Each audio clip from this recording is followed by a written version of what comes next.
करने का कोई ना कोई रास्ता ढूंढना होगा। जिया कहती है, अगर तुम अपनी एबिलिटीज को बहुत ही जल्दी इंप्रूव करना चाहते हो तो फिर तुम्हें यूनिवर्सल मर्सनरी फोर्स एग्जाम में ज्वाइन होने के लिए ट्राई करना चाहिए। उन दोनों की ये बात सुनकर लीडर होंग कहते हैं, the universal mercenary force exam? क्या यूनिवर्सल मर्सनरी फोर्स अलायंस में कोई एग्जाम्स भी होते हैं? जिया कहती है, हाँ बिल्कुल। एक बार जब आप स्टार लेवल तक पहुंच जाएंगे तो फिर आप अपना पहला एग्जाम दे सकते हैं, जो कि है universal mercenary force internship exam. अफवाहें ये भी है कि ये universal mercenary force internship exam normal universe adventure से ज्यादा खतरनाक है। इस एग्जाम का डेथ रेट और एलिमिनेशन रेट भी बहुत ही ज्यादा हाई है।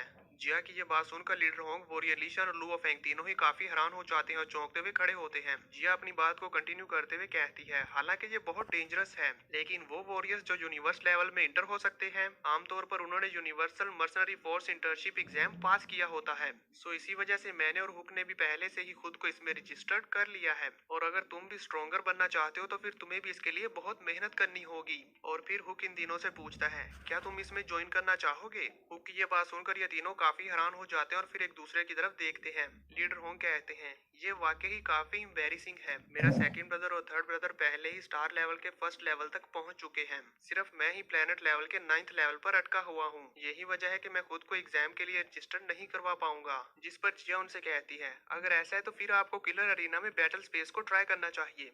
फैंग चौंकते हुए कहता है, बैटल स्पेस? उसकी इस बात पर हुक उसे बताता है, बैटल स्पेस रियल वॉरियर्स के लिए बैटल्स करने की प्लेस है, जहां से तुम ज्यादा से ज्यादा एक्चुअल बैटल एक्सपीरियंस हासिल कर सकते हो। मैं और जिया तुम लोगों को ट्रेनिंग के लिए बैटल स्पेस में ले जाएंगे और साथ ही साथ आपको तेजी से स्टार लेवल तक पहुंचने में मदद भी करेंगे। ये कहने के बाद वो दोनों इन तीनों को किलर अरीना में बैटल स्पेस पर ले जाने लगते हैं। अब चलते चलते ये पांचों किलर अरीना के एंट्रेंस गेट पर आकर खड़े हो जाते हैं। वहां पर पहुंचकर हुक इनसे कहता है, हम लोग बैटल स्पेस में जा रहे हैं और हम लोग वहां पर जाकर तुम तीनों के आने का वेट करेंगे। ये कहने के बाद वो वहां से बैटल स्पेस में चले जाते हैं। अब इसके बाद बैटल स्पेस में एंटर होने के लिए किलर अरीना लुवो फेंग से खुद को उसमें रजिस्टर करने के लिए पूछती है और साथ ही साथ इसमें लुवो फेंग को यूजर नेम रखने के लिए भी परमिशन मांगती है, ताकि वो लोग यहाँ पर अपनी रियल आइडेंटिटी को छुपा सके, बिल्कुल एक गेम की तरह। लुवो फेंग यहाँ पर अपना यूजर नेम रखता है the crazy one, leader Hong रखते हैं किलर और वोरियलिशन रखते हैं बैटल गॉड। अब यहाँ पर खुद को रजिस्टर कर लेने के बाद ये तीनों बैटल स्पेस में इंटर हो जाते हैं। बैटल स्पेस में इंटर होकर ये देखते हैं कि यहाँ का नजारा तो बिल्कुल ही अलग है।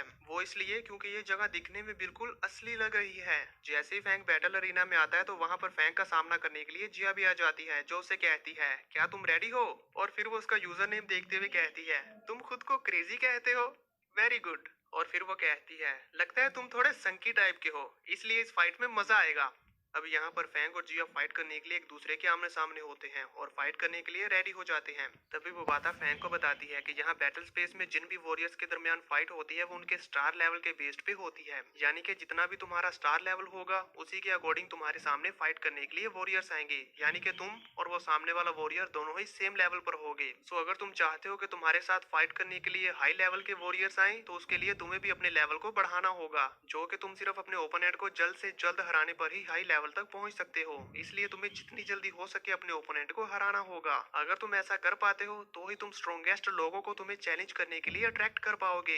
बबाता की ये बात सुनकर फैंग भी समझ जाता है और हाँ में अपना सर हिलाता है। इसके बाद हम देखते हैं कि जिया फाइट करने के लिए खुद को रेडी कर लेती है और बड़ी ही तेजी के साथ फैंग पर अटैक करने के लिए आगे बढ़ती है। फैंग भी स्माइल करते हुए बड़ी ही आसानी से जिया के फर्स्ट अटैक को डॉज कर लेता है और फिर इसके बाद जिया पलटते हुए फैंग को एक जोरदार किक करती है, लेकिन फैंग उससे भी बच जाता है। पर यहाँ पर जिया की ये किक बहुत ही ज्यादा पावरफुल थी। जब वो जमीन के साथ टकराई तो इसकी वजह से वहां जमीन में हर तरफ क्रैक आ चुके थे। ये देखकर फैंग भी समझ जाता है कि ये तो बड़ी खतरनाक लड़की है। अब इससे पहले कि फैंग खुद को संभाल पाता तभी जिया उसके फेस पर एक किक करती है, लेकिन फैंग अपने फ्लाइंग नाइफ्स को यूज करते हुए उसकी किक को बड़ी ही आसानी से रोक लेता है। लेकिन जिया यहीं पर नहीं रुकती, वो अपने आर्मर को यूज करते हुए लुओ फैंग के पेट में एक जोरदार किक मारती है। ये देखकर वो खुश हो रही होती है कि मैंने इसे एक जोरदार अटैक किया, लेकिन हम देखते हैं कि उसकी ये खुशी पल में ही खत्म हो जाती है जब वो देखती है कि फैंग ने उसकी इस किक को अपने हाथ से रोक लिया है। और इसी के साथ फैंग स्माइल करते हुए अपने फिश स्वॉर्ड अटैक के साथ वहां पर जिया को मार डालता है। बेचारी जिया इतनी बुरी तरह से हारने की वजह से हम देखते हैं कि यहाँ रियल में तो जिया को बहुत बड़ा झटका लगा होता है और उसके पसीने छूट चुके थे। अब वो खुद को संभालते हुए उठती है और कहती है, ये लड़का तो सच में पागल है।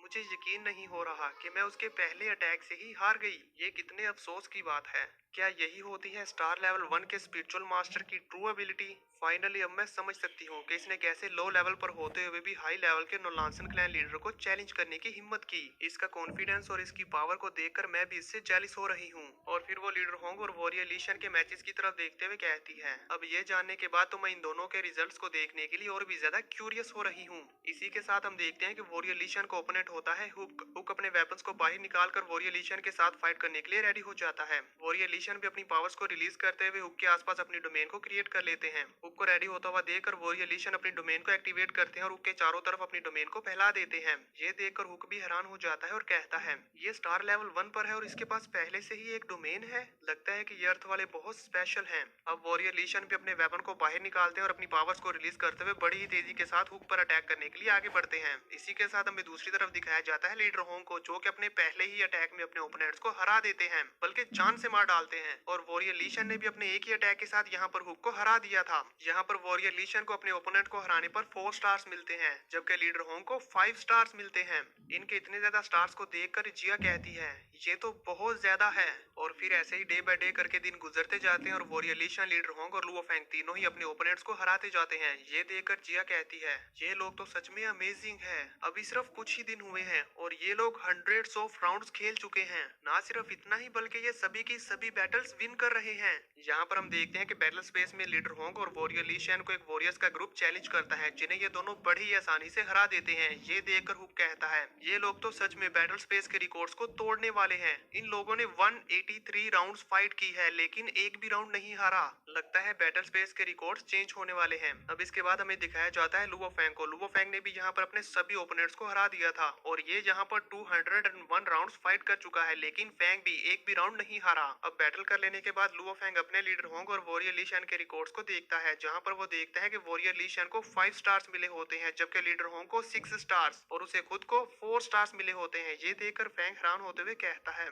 मैं फर्स्ट ब्रदर और सेकंड ब्रदर से ज्यादा फास्ट हूँ, पर फिर भी मेरी रेटिंग उन दोनों से कम क्यों है? बबाता वहाँ पर आते हुए कहती है, ऐसा इसलिए क्योंकि उनके पास डोमेन है और वो बहुत सारे मास्टर्स को अपनी तरफ अट्रैक्ट कर रहे हैं। यही वजह है कि उनके स्टार्स तुमसे ज्यादा हैं और उनका एक्सपीरियंस और टेक्निक तेजी के साथ बढ़ रहे हैं, जबकि तुम्हारे पास कुछ भी स्पेशल नहीं है। हालांकि तुमने उनसे ज्यादा राउंड्स फाइट की है, लेकिन फिर भी तुम ज्यादा स्टार्स वाले वॉरियर्स को अट्रैक्ट नहीं कर पा रहे, इसी वजह से तुम्हारी रैंकिंग कम है। बबाता की ये बात समझते हुए फैंग कहता है, अगर ऐसा है तो फिर मैं अपने विक्ट्री लेवल को बहुत ही ज्यादा बढ़ा दूंगा। बबाता, मुझे लार्ज नंबर्स में ओपोनेंट चाहिए। जिस पर बबाता कहती है, ठीक है, मैं तुम्हारे लिए जल्दी इन सब का इंतजाम करूंगी। ये कहते हुए बबाता स्माइल करते हुए बहुत सारे वॉरियर्स को फैंग के साथ एक ही टाइम में फाइट करने के लिए सेट कर देती है और इसी के साथ